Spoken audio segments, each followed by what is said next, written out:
What is up, you guys? Toast and Coffee here, and welcome back to another episode of Second Circle. And we're starting the episode off dating Modeus. Though Modeus hasn't exactly gone out of her way to avoid you after your date, you can't help but feel that there is a certain uneasiness in the air anytime you two are in a room together, as if trying to avoid talking to you outright. The demoness has become particularly engrossed in her personal stash of romance novels. Whenever you happen to catch her in the living room or the kitchen, she has her nose buried so deeply within the pages of whatever it is she is reading on that day that she seldom so much as glances in your direction. After a while, you grow accustomed to this new state of things. All the same, you find yourself looking for the right opportunity to speak candidly with Modeus.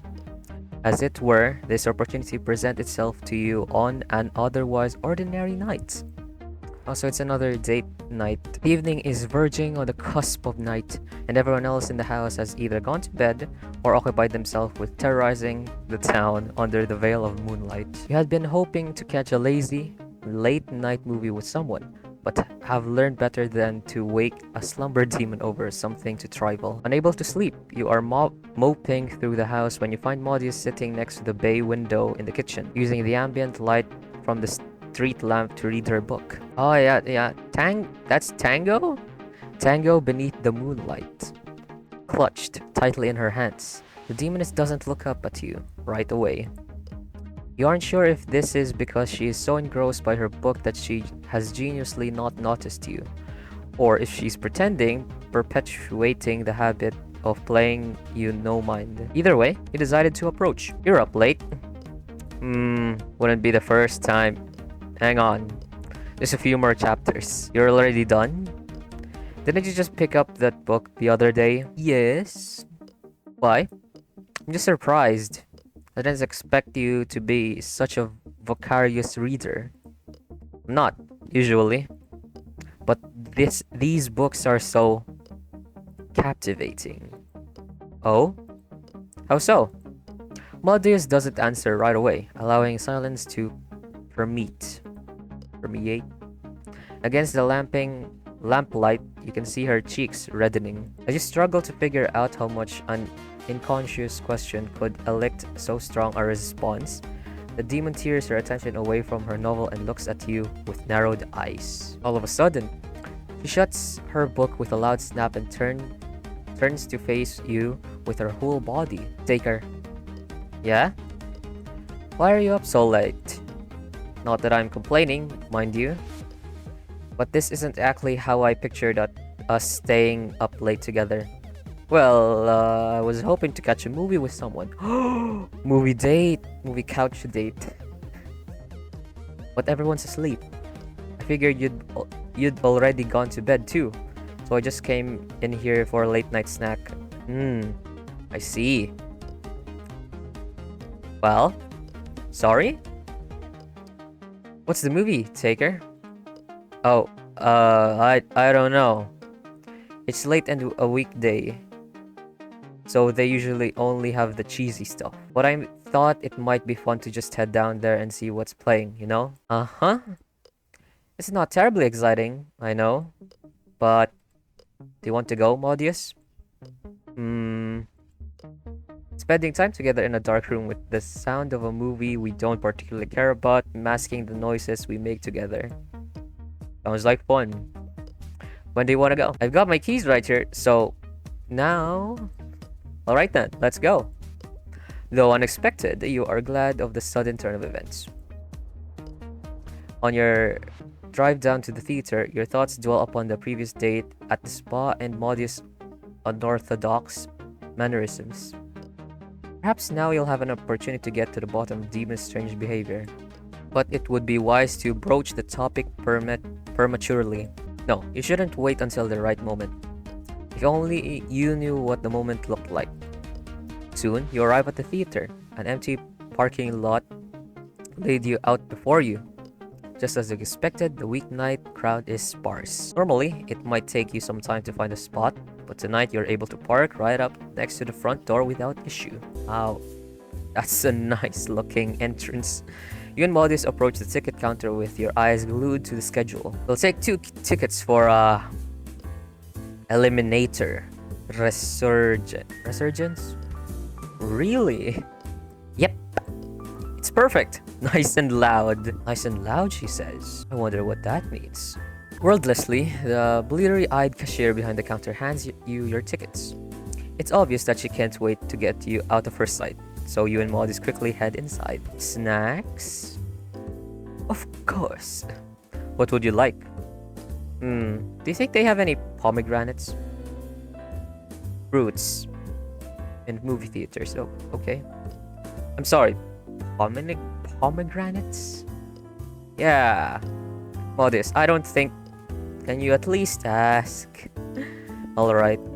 Hey, do you guys have any, pomegranates? Pomegranates. Keeper of the snacks. Wow. What a title. Yes, pomegranates. No, sir. We don't have any pomegranates. Drat. How about leeks? Then, dude, this is not fucking Stardew Valley where you just find leeks and pomegranates out of trees or foraging for them. Ask them if they have any leeks, Taker. Okay. What about leeks? No, sir. We don't have any leeks either. Sorry, Modeus. No leeks. What in the 9 circles? Is that pertaining to something? 9 circles. So in total, we have 9 dates overall, I guess. Surely they must have oysters then. Are you gonna make me ask? Yes. Very well. What about oysters? Clearly thinking that he's being pranked, the kid behind the register doesn't seem to dignify your latest inquiry with a response. Sorry, yeah, that was a stupid question. Well, take a bucket of popcorn, 2 boxes of chocolate-covered peanuts, and 2 drinks. Coming right up, sir.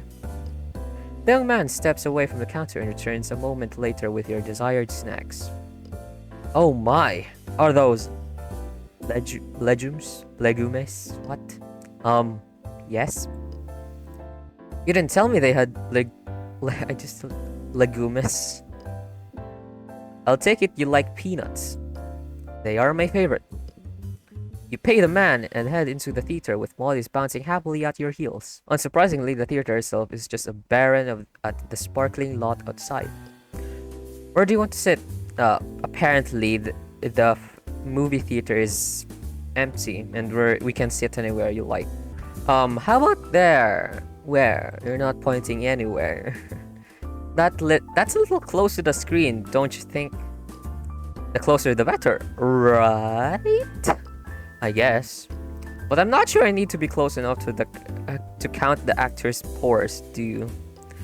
Unfazed by your argument, Modeus settles in as close to the screen as you will let her.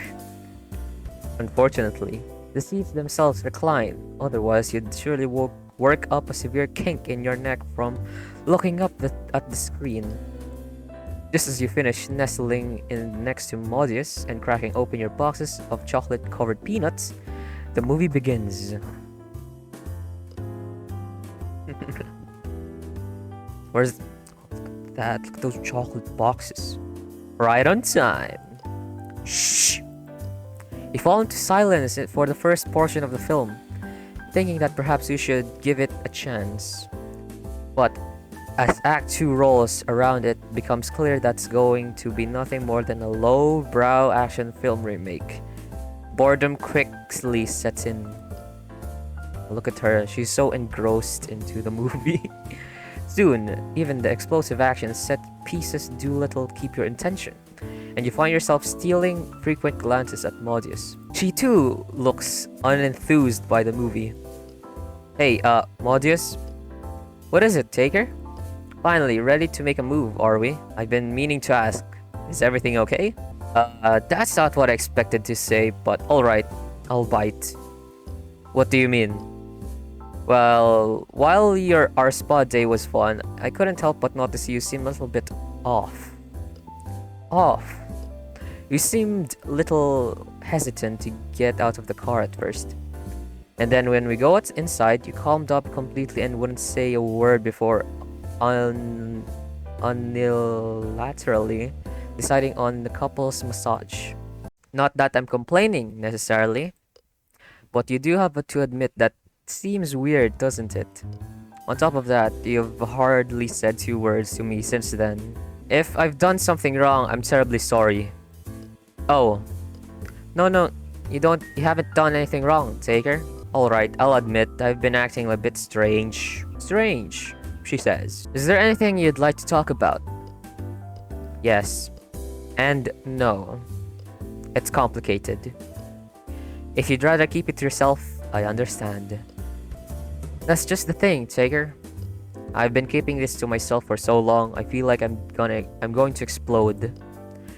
Believe me when I say that I want to tell you. I want to find the words to express to you just how I'm feeling. But it's hard. Because there's so much. And I don't fully understand a lot of it. Maybe I could help you with that. Maybe. How much do you know about demons, Taker? Only a little. Why? All I know is that some demons are born for a particular purpose, right? Right. But there's even more to it than that. There's also some demons who, like myself, are born as a manifestation of a particular sin. You mean like the 7 deadly sins? Oh, I love that anime. 7 deadly sins? Oh yeah, I love that. Exactly. For me, that's the sin is lust. You're born from the very concept of lust? Exactly. But that's all I know. I'm not exactly well versed in the details around my own birth, sadly. Okay, so what does that mean exactly? It means that everything about me is colored by the circumstances of my genesis in some way or another. The way I see the world and that way I interact with it is all influenced by the essence of lust. For me, being horny isn't a state that I enter when I'm aroused. It's my default. Wait, you're always aroused? You're always horny? Okay. That make sense? I think so. But how does that relate to the other day? Think about it, Taker. Given that I've just told you, how do you think lust might color my relationships? Even your romantic relationships are influenced by your sin? Yes. So while most people might start by getting on dates, holding hands, eventually kissing, and progressing through the relationship ladder that way, your relationships work in reverse. What? Because lust is your default. Precisely. So for you, holding hands is just an intimate as having sex for someone else. Okay. I'm afraid so. It's not as if I don't want to do things eventually. It's just... I see. I wish you'd told me of these things before. I hate to think that I forced you to do something that you found uncomfortable. I just wanted to feel normal, Taker. Do you have any idea how hard it is to watch you interact with others so effortlessly? Aww. You have actual relationships with them. Meanwhile, I get to be this horny demon. Like some kind of freak. I just wish I could see the world like everyone else. I wanted to pretend that I was the same as Lucy or Justice or Pandemonica. Even if it's just for a while. Oh, Pandemonica is having a hard time, just as you do, Modeus. That's why I agreed to do the spa with you. But I just couldn't do it. That's why you picked the massage, the couples massage, the nudity, and even it was a brief, made you feel more comfortable, didn't it? Modeus, her knees pressed against her chest, nods in response. Modeus, I'm so sorry. If I'd known, I never would have asked you to go. It's okay, Taker. It's not, though. Modeus, I don't want you to feel like you have to endure our dates together. I want to find something that we both going to enjoy. That's very kind of you to say. But what would a date like that even look like? I don't know yet. But I will find something. I promise. Modeus doesn't reply to you right away, but you sense the conversation overall is getting a bit too intimate for her. So you fall into a silence as well. You talk through most of Act 3, so the movie ends not too long after. While the credits roll, you and Modeus stand to leave. Only then you notice that you are no longer alone in the theater. Someone cloaked in darkness is sitting in the very back, resting their feet on the chair in front of them. You can't make out too many details, but you can tell that whomever this person is, they're tall. And they have hair like 80s metal band. How could you not have noticed someone like that waltz in? Perhaps they sneak in part way though. With a shrug, you follow Modeus out of the theater and into your car. As you drive home, your thoughts are drawn to your conversations with Modeus. You know that there's been some way for you to connect on a date. But what? You think about it all the way home and even up until the point that you're sitting in your bed for the night. Unable to sleep, you decide to get a late night snack from the kitchen. There, you catch a glimpse of Modeus' book sitting on the table where she left it. Seeing it gives you an idea. I have an idea. An idea that I'm gonna do whatever things that are in the book. Okay, next is the Cerberus. Before you returned from hell, you had never stopped to consider the ebb and flow of the simple bathroom economics. While dividing one space between 10 people may be only mildly inconvenient at the best of times, early mornings have a habit of spawning an impromptu cognal line of individuals dead set on a nice warm shower. Standing in line for the 10th time, you idly consider the potential legally of using the outside hose to clean yourself off. What do you think she's up to? Not good, I bet. That's why we should strike while we have the element of surprise. I don't care what Lucifer says. Why are there only two Cerberus? Something's off about the scenario, but you can't quite put your finger on it. Ignoring it for a moment, you interject. Cerberus, you aren't by any chance planning to take out the garbage collector, are you? Both of her bodies turn to face you, and the thing niggling at the back of your mind snaps into place. Both of her bodies, the third one, is nowhere to be seen. Ooh, we'd love to get our hands on her. Always taking away that rightfully ours. Why, we've half a mind too. Hold up. Suddenly, both of her heads swivel staringly intently over their left shoulders at the wall behind her. Whatever she's looking at, she doesn't shift her gaze from for a full minute. When she turns back to you, she smiles, back to her normal self again. What was that about? Nothing. Don't worry about it. We've got everything under control. Cerberus trots past you, heading back to her room. I wonder what was that about. She's been acting out of sorts for a while now. You turn to see Melina, bleary-eyed and looking like she's not quite finished with her early morning hangover, emerge from the bathroom. Not that it's ever really easy to keep a conversation going with her. Mind you, any idea where her third body is? Melina lets out a sigh. She set up camp in the living room. She even unplugged the television to get better access to the window. Camp? What do you mean? Is she playing some kind of game? Not really sure I can do her paranoid lunacy justice. You should really just ask her for yourself. I'll get on to that. After your morning shower, you head downstairs to investigate the claims made by the sour demon. Sitting on a collapsible chair, Cerberus' third body is glued into the living room window, scanning the neighborhood with a pair of binoculars. It doesn't react as you enter the room, remaining focused on her observation with a steadfast determination. Molina says you've been down here for a while. What are you doing? Keeping watch. What for? Cerberus scowls as though the answer to your question should be self-evident. Trouble. Synchronized footsteps behind your herald that arrives. Cerberus' other bodies accompanied by Melina. Jigs up, Cerberus. I want my television back. Go ahead and tell Taker about this crazy theory of yours. The body of the window stands, and it's quickly joined by the other bodies, presenting a united front. We're pretty sure that we're being spied on. We've been picking up a particular scent around the borders of our house. It wasn't there last week. And if we weren't mistaken, it's the punk mugger from the park. You mean the one you chased off? Why would she return? Because she's definitely plotting revenge.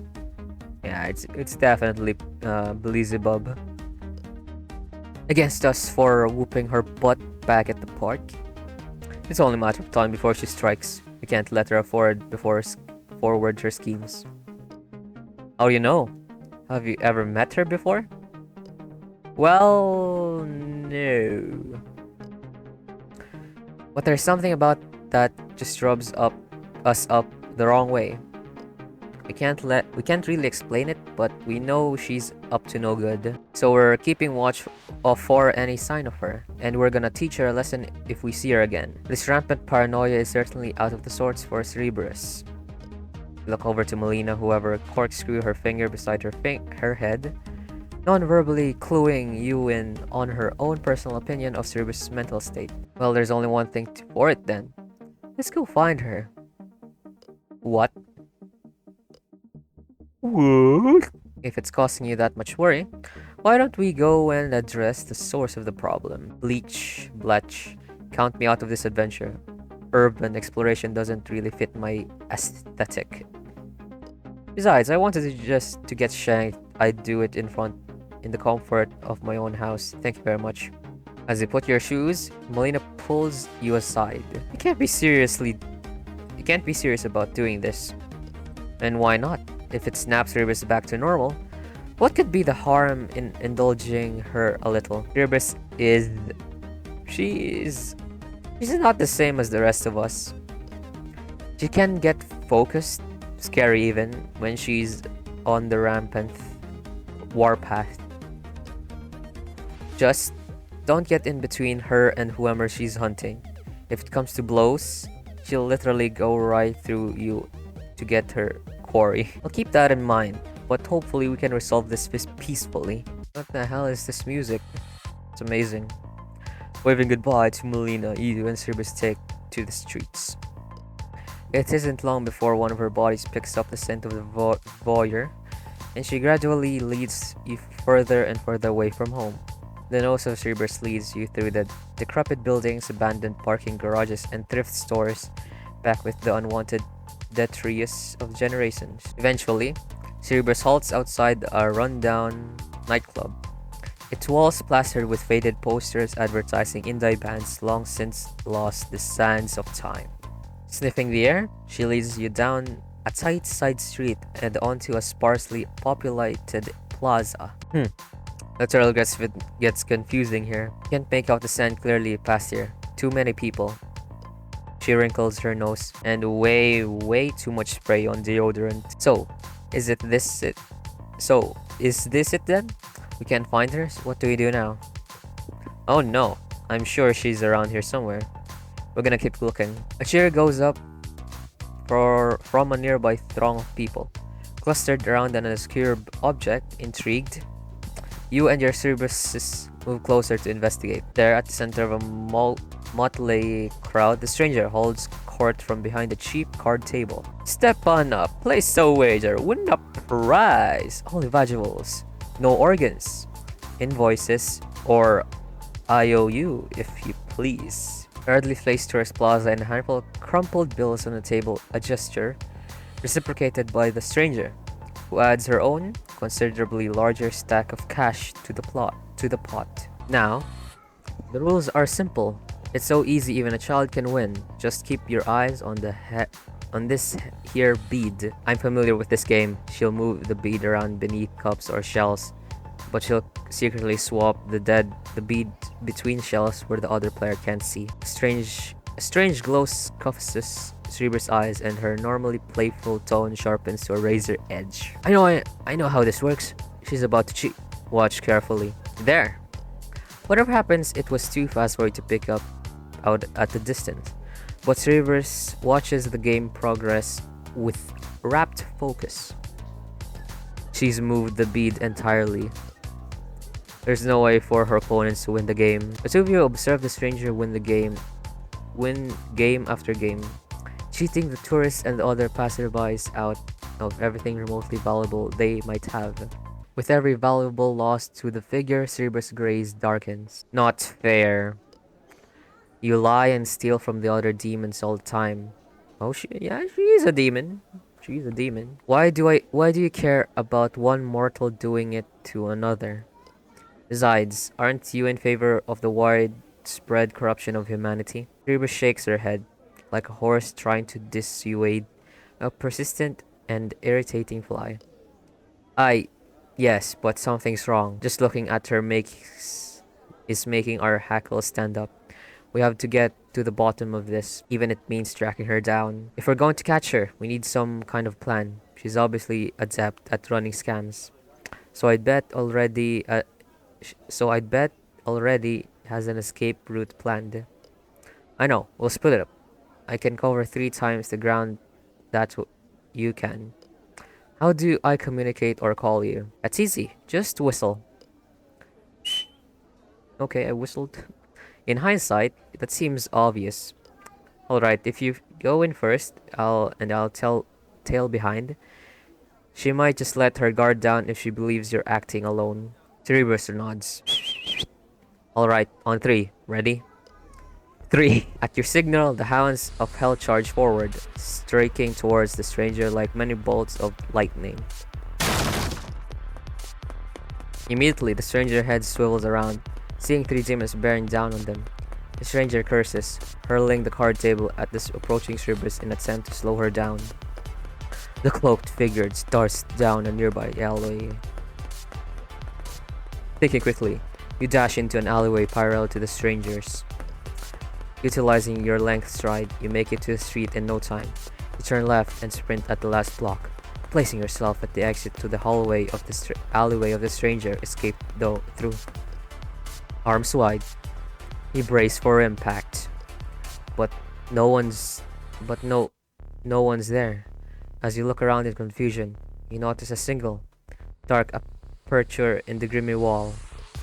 A scuffling sound heralds that arrives from Cerberus, one of her bodies sprinting towards you from the far end of the alleyway. We lost her. Did you see where she went? I have my suspicions. You point to the dark hole in the wall. From the looks of it, it's an entryway into the condemned building, taking up a large portion of the block. I'll go in after her. You keep a perimeter in case she tries to run again. Alright, be careful. The interior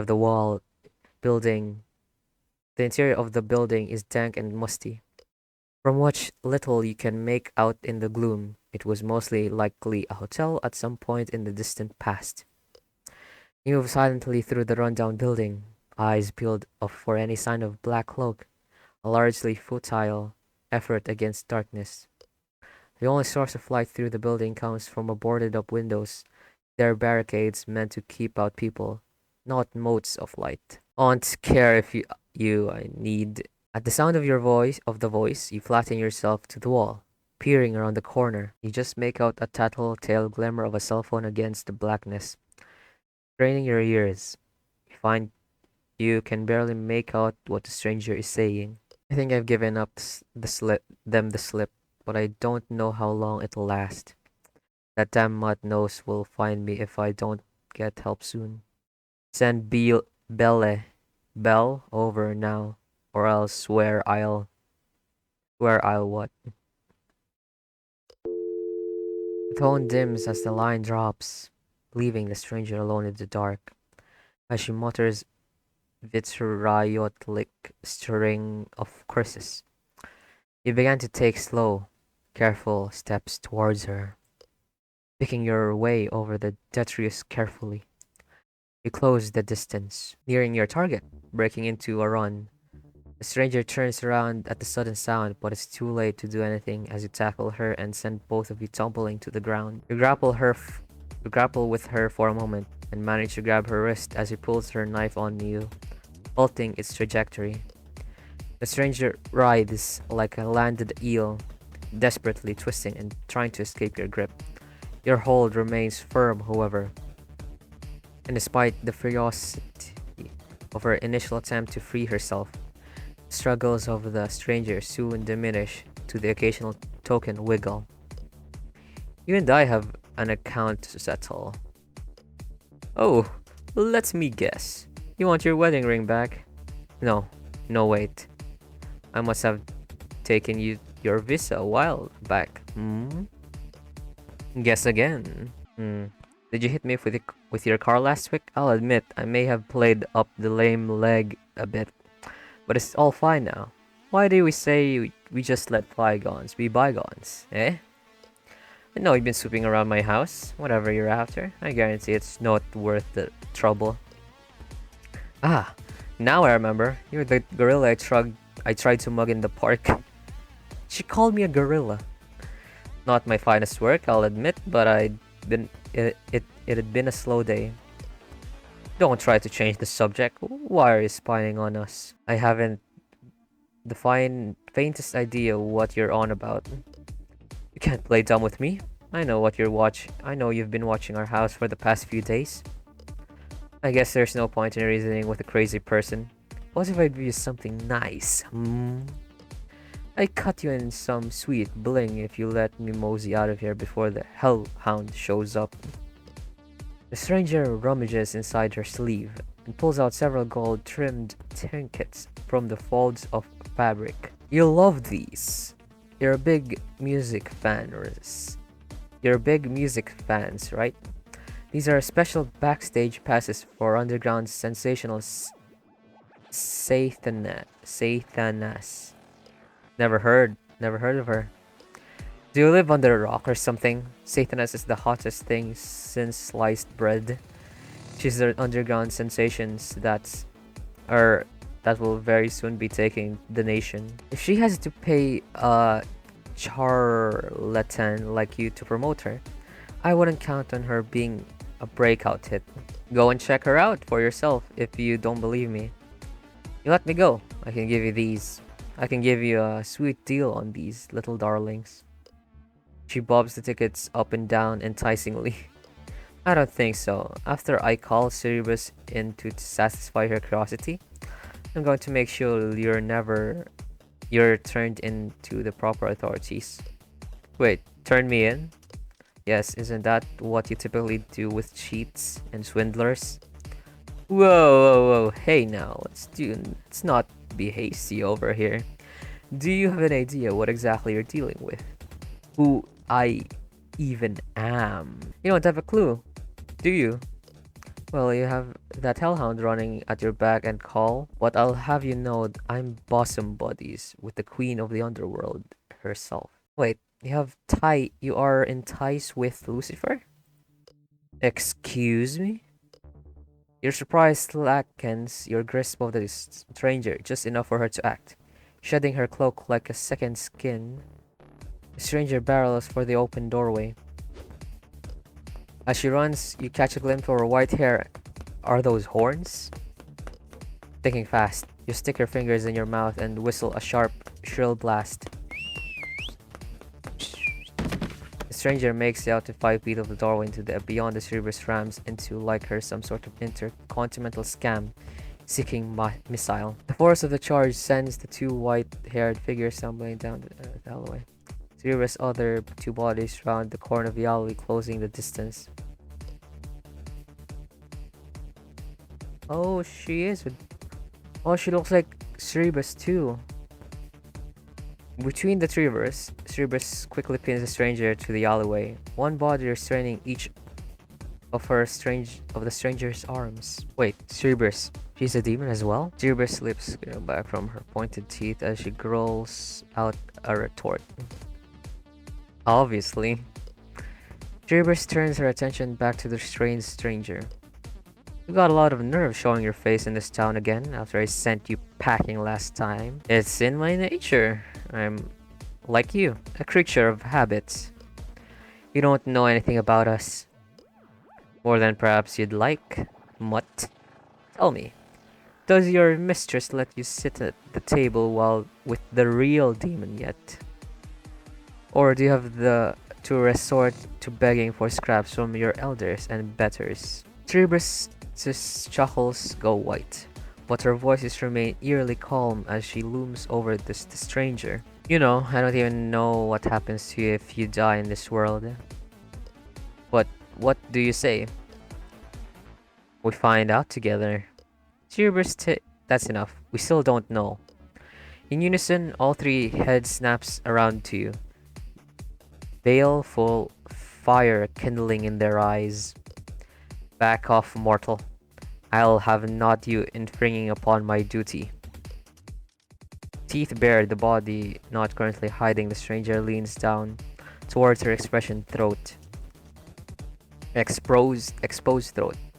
The stranger renews her attempts to escape, her low voice raising an octave as she protests. Whoa, let's not be hasty with this whole executing the suspect shtick. Take a good whiff, mutt. Am I really the person you want to be killing? Cerberus suddenly halts her descent and gives the stranger an experimental sniff. It's wrong. Wrong? What's wrong? All three Cerberus strip their heads, intently sniffing at the stranger's pin beneath them. Confused, Cerberus looks back at you. Her scent. It's not right. Is it not the scent you picked up outside the house? Not quite. There are some familiar notes, but it's definitely not her. Ha! Like I jeopardized my safety messing around with you lunatics. You'd think I'd go anywhere near your house after last time? The three of you ain't good enough common sense to fill an egg cup. You're talking a lot of trash for someone who doesn't want their throat torn out. Who's in danger of having their throat thrown out? In case you missed the memo, King Kong, I ain't the undesirable your K9 unit is after. You know what that means? It means that I haven't broken our little agreement, and your dog attack doesn't have license to harm me. Cerberus' eyes widens as she slowly begins to shift her weight over to the stranger. What is this? Something's moving us. What did you do to us? The stranger laughs in response. Ha ha ha. What did I do? I'm not the one acting out of their line, Cujo. Despite her best efforts, the invisible power of forcing Cerberus off the stranger proves too much to resist. All three bodies are flung away from the stranger at high speeds. Crashing into the nearby wall, Cerberus slides unmovingly to the ground. Standing, the stranger dusts herself off. How did you... That's my secret. But maybe think next time before you jump an innocent woman. Innocent pushing it. Just who are you, anyway? No one of consequence. Not right now, in any case. Wow, she's so cool. You make sure to keep that mutt on a tight leash in the future, or you'll regret it. Hands in her pockets, the stranger sets off down at the alleyway. Wait, how are there more demons on Earth? I don't understand. Turning on her heel, the stranger casts a final despairing comment back at you. Darling, what you ain't aware of could fill several libraries. Ask your queen if you're so desperate to stick your nose into places you shouldn't. With that, the stranger departs, leaving you tend to Cerberus in the darkening alleyway. As you kneel down her unmovingly form, a slight whisper escapes her lips. Are you alright? Re. Cerberus? Re. Her voices are so faint, you have to bend down to hear them. I'm right here. What do you need? Revenge. All three boys spring up smiling about you, each one offering 100 different impulse schemes to get even with the stranger. Break her hands. Skin her alive. Chop off her nose. Hang her from her tail. Stuff her horns down her throat. Well, let me know if you need any help with your vengeance. I've got some investigating of my own to do. What do you mean? What kind of investigation? I think we're long overdue for a chat with Lucifer. He's been keeping far too many things from us. We'll come too. We'll have a couple of questions of our own to ask our benevolent queen. Wow. That's the end of that. Wow, that's so long. That's such a long date. Well, it's not actually a date, it's much more of an encounter, I guess. I'm learning more about the past of the demons, right? So, Pandemonica over here, she's hearing a bunch of screams from every single demon that is. Because she's, the place, she's pandemonium. That's why she's up all night, I guess. That's her past. And up next is Modeus. She's the lustful demon, which is very, very horny every time. So, we need to, on the next date, on our final date at least, we're gonna probably find a way so we can all be happy of what we're doing. And Cerberus is, well, it's an encounter, and it's not Beelzebub yet, a stranger that I don't know. But she's pretty cool though, a new character.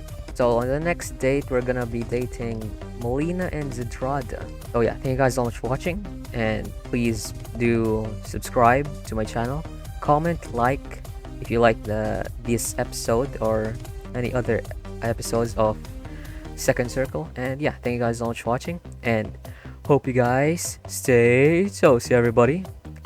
Peace.